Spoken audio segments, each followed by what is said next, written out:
Tapi gue tahu mereka masih di situ.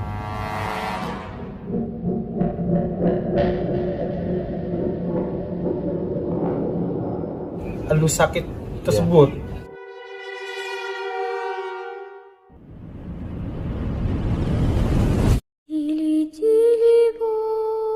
Закрой глаза скорее. Кто-то ходит за окном и стучится в двери. Дили-дили-бом, кричит ночная птица. Он уже пробрался в дом, где никому не спится. Oh, selamat malam semuanya. Balik lagi di sesi Morris ya, ngobrol mistis ya. Hari ini gua kedatangan temen gua ya, namanya dia Arif. Dia akan bercerita dan dia punya beberapa pengalaman mistis yang lumayan nyeremin juga. Bagaimana nanti ceritanya? Kita langsung ke narasumber aja ya. Oh, Rip, gimana kabarnya? Sehat, alhamdulillah. Lu motos apa mau salaman? Bebas. Bebas ya. Ya, bebas, tapi sopan. Gimana nih? Kabar sehat, kerjaan aman ya? Aman, kerjaan aman. Oke, yang penting itu dulu, Pak. Iya, benar-benar. Thanks banget udah mau datang sini, Siap. udah rela-relain hujan-hujanan buat Siap. ya, kita cerita-cerita berbagi sharing aja ya. Benar. By the way, kira-kira lu tuh punya nggak sih pengalaman yang mistis mungkin yang bener-bener bikin lu tuh bener-bener wah gila gua nggak bisa lupa nih gitu. Bakal keinget terus lah intinya. Iya, yang bikin keinget terus Kalau yang kayak bikin, gitu. kalau dibilang banyak ya banyak, tapi kalau yang keinget sampai sekarang sih ada satu cerita nih.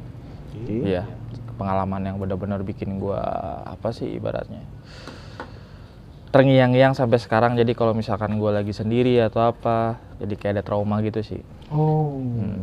Wah, sama juga berarti ya. Iya. Oke. Gimana tuh ceritanya kira-kira? Jadi ya gini sih awal ceritanya. Pas dulu sekitar tahun 2008 lah ya. Lama ya, Bro? Wah, lumayan lama banget itu. 2008 itu pas gua masih sekolah SMK lah ya. Oke. Itu gua waktu itu tinggal di daerah Ciracas, Jakarta Timur ya. Iya. Jadi waktu itu gua lagi sakit. Sakitnya itu lumayan parah sih. Jadi kayak gua mau ngapa-ngapain bawahnya lemes aja. Kayaknya sih tipes sih waktu itu sakitnya. Medis lah ya. Medis lah ya, lebih ke medis. Oke. Ya. Waktu itu salahnya gua malah pengen tidur sendiri pada waktu itu. Oh. Ya, biasanya kan kalau gua sakit itu kadang ada aja yang nemenin gitu, ya entah orang tua gua atau nenek gua ya kan. Tapi gua nggak tahu kenapa gua pengen tidur sendiri. Padahal awalnya gue sempat ngelarang bokap gue buat berangkat kerja. Waktu itu masuk malam sih bokap gue. Jadi gue sempat ngelarang, ternyata tapi ya udahlah, mungkin namanya orang kerja kan, ngapain gue larang-larang. Ya udah nggak apa-apa. Terus entah kenapa, gue biasanya itu kan, jadi kamarnya ada dua tuh. Ada kamar orang tua gue, ada kamar gue. Kamar gue paling belakang posisinya. Oke, posisi paling belakang. Kamar orang tua gue di depan deket ruang tamu waktu itu. Jadi gua nggak tahu kenapa gue lebih milih di kamar orang tua gua. Yang di depan. Yang di depan, pengen tidur di kamar orang tua gua. Dan itu ada pintunya, gue tutup di situ. Dan di situ gue cuma dengerin radio waktu itu. Ya pokoknya entah kenapa, gua awalnya masih biasa-biasa aja, masih baik-baik aja gitu, masih ya. Kalau dulu kan handphone gak secanggih sekarang ya.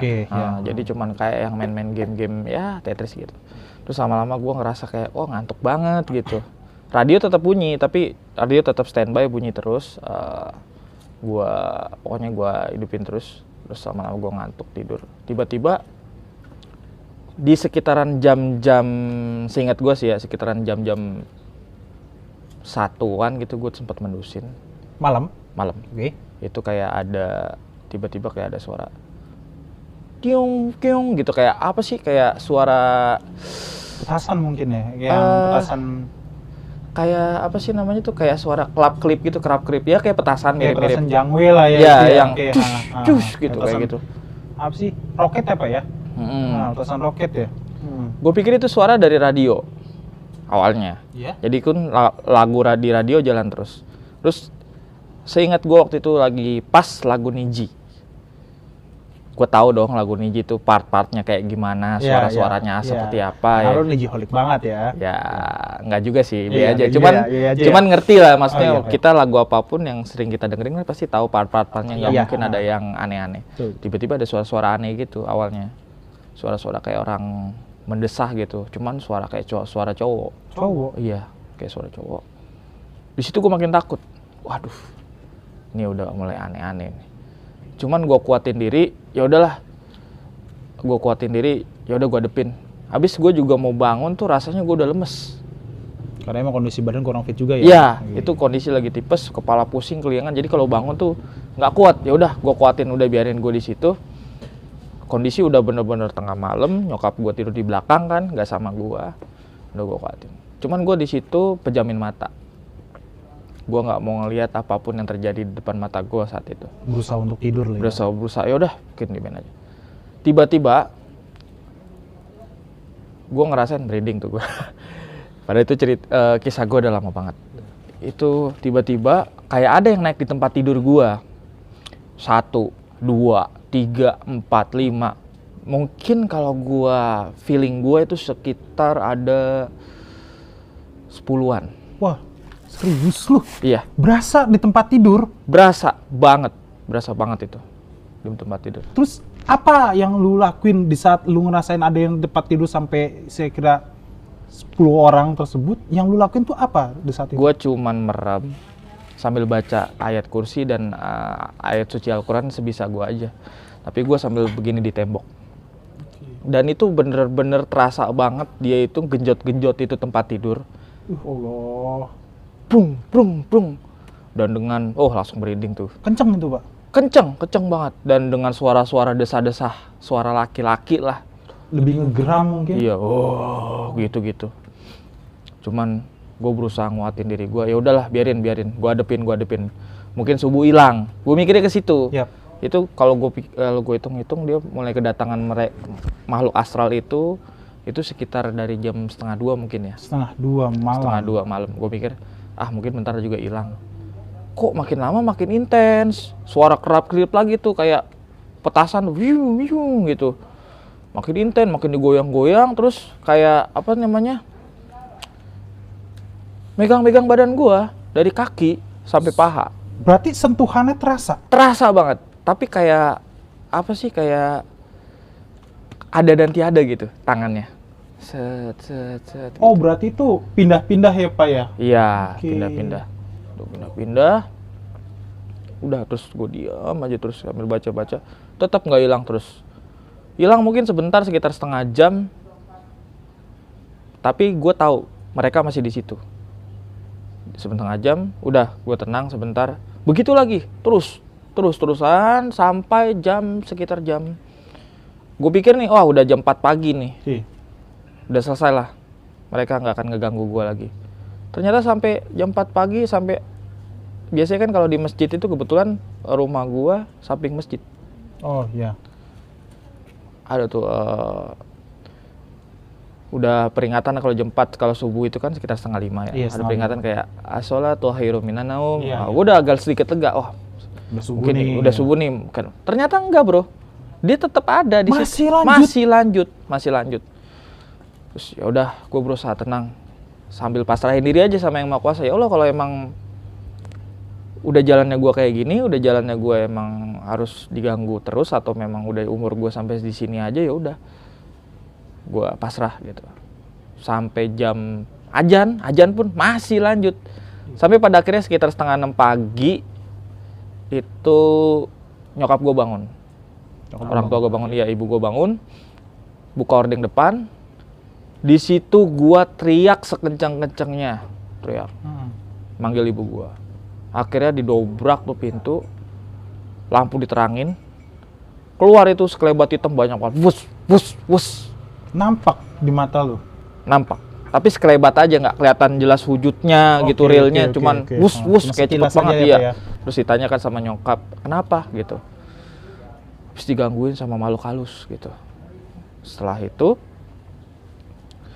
nyokap langsung telepon bokap, suruh pulang cepet, bilang ada gangguan di rumah. Ya udah dari situ bokap pulang, terus akhirnya gue dibawa yang bisa dibilang di situ di sekitaran Ciracas itu orang yang bisa ngobati lah gitu. Takutnya masih ada tersisa nempel atau gimana gitu kalau bahasa-bahasa orang dulunya kayak gitu. Takut ketempelan lah Ya kayak gitu.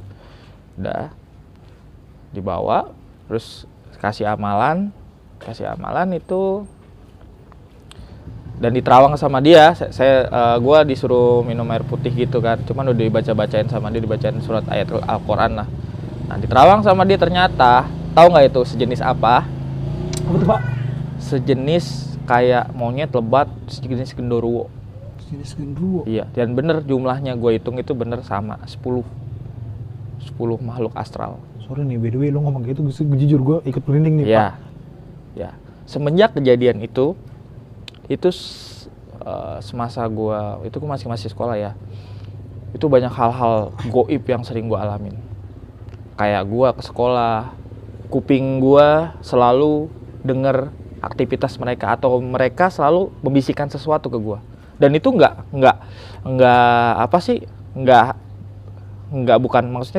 bukan makhluk yang gue temuin di pertama itu, yang dirasain bukan. Jadi lain lagi, entah pocong, entah apa. Entah kuntilanak. Dan gue mau nanya Pak, berarti bisa dibilang lu itu salah satu orang yang sensitif akan adanya keberadaan mereka ya? Semenjak kejadian itu Semenjak kejadian lu sakit tersebut? Iya, sakit malam-malam itu. Pokoknya kejadian yang malam itu, gue jadi lebih peka dengan hal tersebut.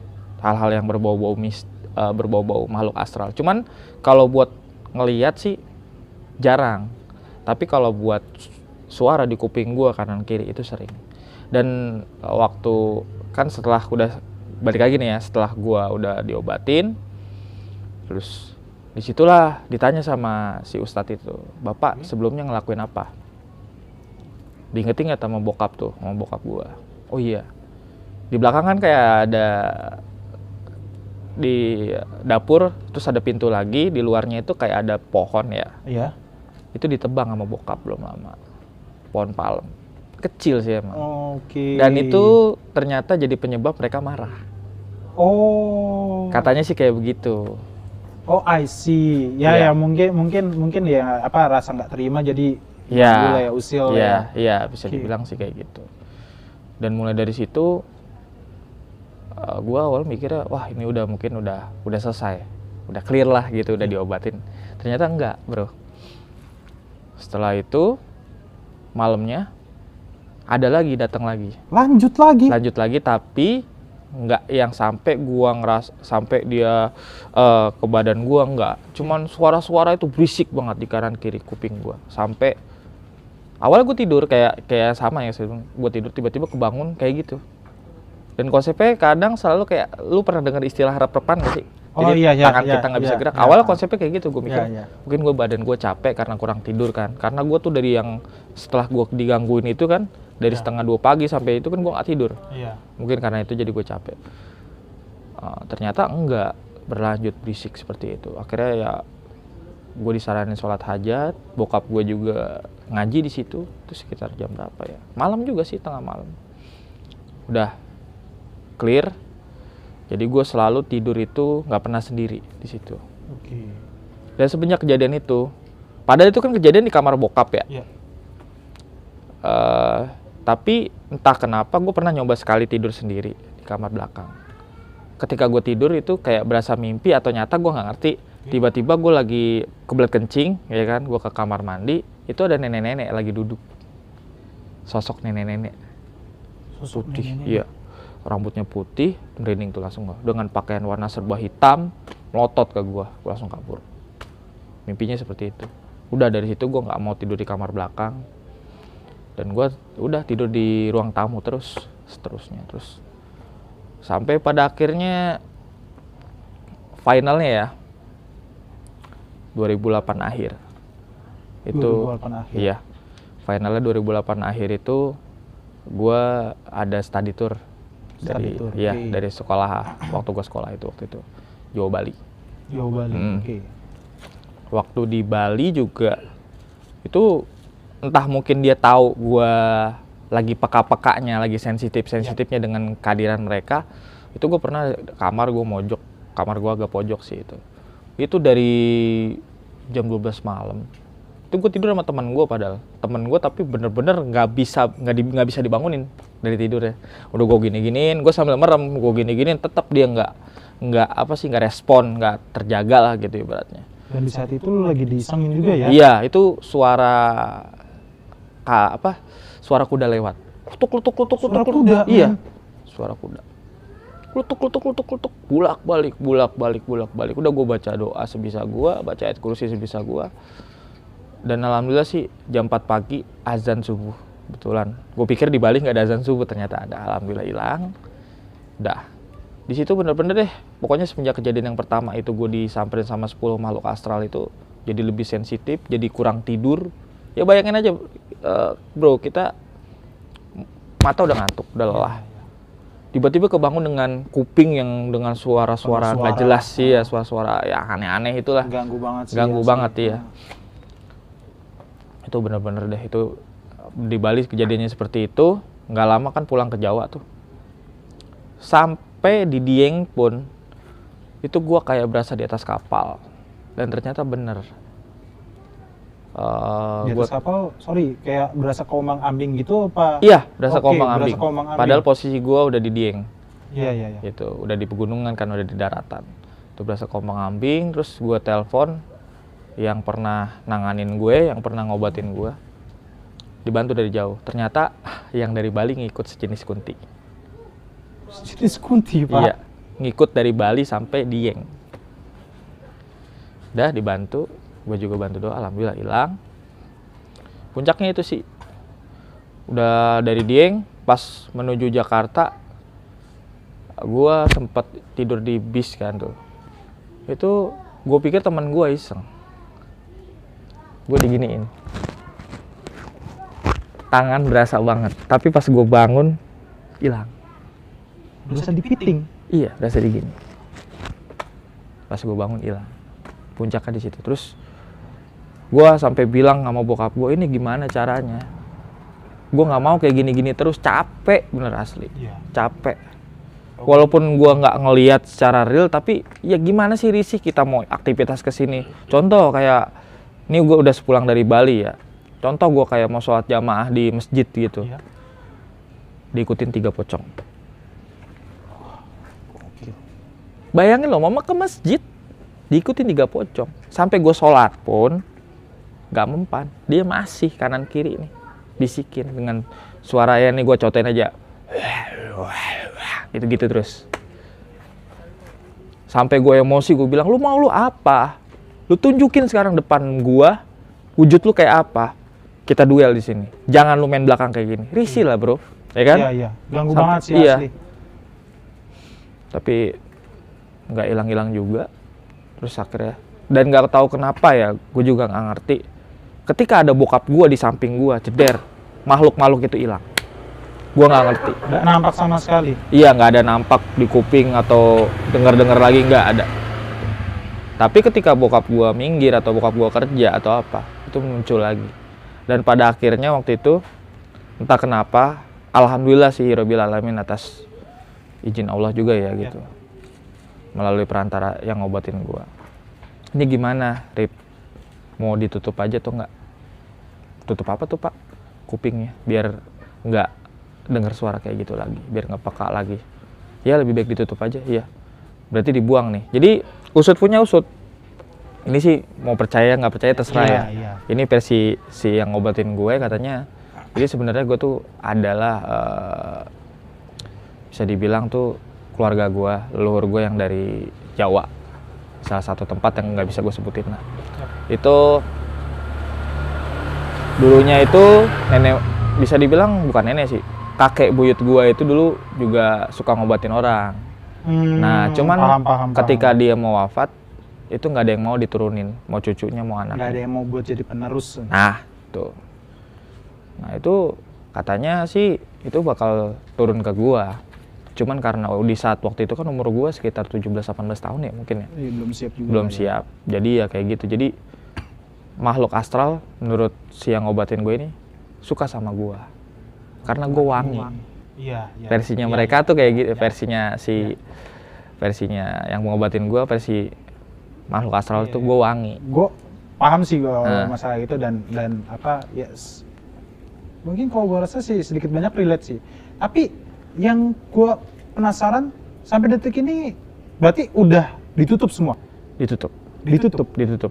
Tapi setelah ditutup itu udah alhamdulillah tuh kuping gue udah nggak pernah denger yang aneh-aneh lagi. Cuman kalau buat pengalaman setelah itu ya ada aja sih. Ada aja. Ada ya? aja, cuman nggak yang bener-bener kayak dibisikin depan kuping persis gitu. nggak kayak sebelumnya. Iya, kalau sebelumnya kan di depan kuping ya kan bener-bener berasa itu kenceng suaranya. Kalau sekarang sih ya alhamdulillah enggak sih. Paling cuman kayak ada beberapa penampakan. Cuman itu sih yang bener-bener gue nggak bisa lupa. Kadang kalau gue lagi ngerasa nggak tenang, buat tidur sendiri kayaknya nggak bisa. Oke. Berarti apa namanya dulu itu lu sempat sepeka itu dan akhirnya apa namanya konsultasi sama si Pak Ustadz tadi. Iya. Dan itu juga sudah ditutup dan sekarang juga sudah ditutup lah intinya lah Iya. ya. Tapi masih terkadang masih eksis mereka. Masih. Kadang. Masih eksis mereka ya. Oke. Ya gila sih kalau gue ngebayang kalau gue jadi lu ya gue belum tentu tahan sih men kayak begitu men asli jujur itu asli risih banget kayak Iya. begitu nggak kebayang sih gue. Tapi by the way lu baru married kemarin ya? Iya. Iya baru married ya. Gimana nih setelah kehidupan setelah lu nikah itu apakah juga lu masih Peka. merasakan seperti itu atau Paling gimana? sih paling cuman mimpi aja sih Mimpi? sering mimpi. Ketika bangun tuh langsung bulu kuduk merinding. Itu sih kalau gua ngerasa memang ya sukma gua lagi ke arah sana. Iya Jadi sih. gua kadang suka mimpi kayak lagi berantem sama mereka. Seringnya kayak gitu. Dan tiba-tiba kebangun jam 3 pagi. Ya kalau gue mikir positifnya mungkin gue dibangunin buat sholat tahajud mungkin. Ya. Jadi reminder juga buat Iya lu. benar. Cuman kalau buat intensitas yang dibanding gue di tahun 2008 itu masa-masa kelam gue lah bisa dibilang itu udah alhamdulillah sih nggak terlalu sekarang. Nggak terlalu ya. Oke. Amazing banget sih pengalaman lu. Asli gokil banget itu Pak. Iya. Itu gokil banget. Mungkin ada lagi Pak? Ada sih beberapa. Kalau bisa dibilang setelah kejadian 2008 itu ditutup semua. Paling ada waktu itu sekitar tahun 2015. Yap. Gue waktu itu mau kondangan ya ke temen gue cuman kondisinya di luar kota. Di luar kota? Ya di daerah Cirebon lah. Cirebon. Oke. Itu gue berapa motor ya? Sekitar 3 motor lah gitu. 3 motor berarti 6 orang lah ya. Iya. Itu ke sana. Itu kita berangkat dari Jakarta itu sekitar jam 6 sore lah ya. Agak sore itu. Terus itu sampai sana itu belum sampai ke rumahnya sih, masih di jalan besar gitu. Daerah Pasar Gerbang Elok apa kalau gua nggak salah itu dia. Dijemput sama dia di situ. Ternyata masih jauh lagi. Masih jauh Jadi lagi kita harus ngelewatin sawah-sawah ya kan, hutan. Nah, pas kejadiannya pas banget di pinggir sawah. Bukan di pinggir sih. Posisi kita di tengah-tengah, kanan kiri sawah. Gitu. Oke. Jadi pas lagi jalan biasa santai. Nah, kebetulan urutan gue paling belakang waktu itu. Santai. Tiba-tiba mata gue tuh nggak bisa yang natap lurus doang ke depan gitu, enggak, celingak-celinguk. Padahal itu kondisi udah jam sekitar 1:30 pagi. 1:30 pagi, celingak-celinguk. Tiba-tiba kok gue ngeliat sebelah kanan gue nih orang-orang sawah, bukan, tapi kalau orang-orang sawah kok bentuknya real banget. Dan di situ tahu nggak apa yang gue lihat? Apa tuh bro? Sosoknya itu kayak bapak-bapak. Wah, lu serius? Iya. Tengah sawah tengah malam? Iya, bapak-bapak. Gue pikir itu orang-orang sawah, tapi bukan. Itu real seperti manusia. Tapi menurut gue bukan manusia. Gerak tapi? Enggak, dia diem aja. Jadi misalkan posisi gue di sini, Hah? pakai motor ya kan. Dia di sebelah kanan gue, tapi dia nggak natap gue, natap ke arah sana. Cuman pakai kaos, kaos dalam ya, warna putih gitu. Kaos potongan gitu, celana pendek, kepalanya nggak ada rambutnya, botak gitu, tapi mata bengep, bibir juga bengep kayak kebiru-biruan, muka pucat, bawa tas koper. Itu gua panik, sepanik-paniknya gua langsung maju ke depan. Padahal posisi gua awalnya di belakang dong, maju ke depan, dan gua nggak mau jelasin apa-apa dulu di situ ke teman-teman gua, karena gua mikir gini, gue takutnya kalau gue tiba-tiba cerita di situ, takutnya teman-teman gue juga ikut panik, dan kita di situ takutnya ada hal yang terjadi, hal yang nggak diinginkan Iya, gitu. bener banget sih, karena emang yang namanya kalau ketakutan itu bisa ngesuges orang juga sebenarnya. Nah itu, Iya. itu wah lumayan banget. Dan udah pas sampai lokasi, baru gue ceritain. Ternyata usut punya usut, gue tanya sama temen gue yang memang orang situ, orang Cirebon, itu memang daerah rawan kecelakaan dan angker. 3 hari sebelum gua sama teman-teman gua ke situ, ada yang kecelakaan. Ada kejadian di sana. Kejadian mati di tempat. Ya Allah. Adu banteng motor sama motor. Itu gokil banget sih Pak. Iya. Oke, thank you banget Pak. Lu udah bisa mampir ke sini. Siap. Itu sebuah kehormatan banget ya kan, Siap, orang gua jauh juga bisa mampir sama-sama. ke sini ya. Thanks banget, pengalaman lu itu amazing banget. Iya. Mungkin next time kita juga bisa ngobrol-ngobrol lagi, ngulas-ngulas Siap, yang lebih siap. banyak lagi. Siap, siap, Itu siap. mungkin next time juga. Mungkin sebaiknya gue yang cerita ke lu, Bisa, jadi bisa. ya. Oke, thank you banget. Jadi itu guys, untuk cerita dari temen gua si Arif ya. Jadi pengalamannya lumayan gokil sih menurut gue pribadi ya. Kalau gue pun jadi memposisikan diri gue sebagai si Arif, gue belum tentu apa ya, belum tentu berani sih. Asli gue jujur, gue ngomong gini, kenapa gue ngomong gue terbata-bata, gue merinding bro, asli. Thanks banget yang udah nonton, thanks banget. Next time mungkin kita bakal munculin narasumber yang lainnya. Thanks banget. Jangan lupa di subscribe dan jangan lupa di like ya guys ya. Assalamualaikum warahmatullahi wabarakatuh.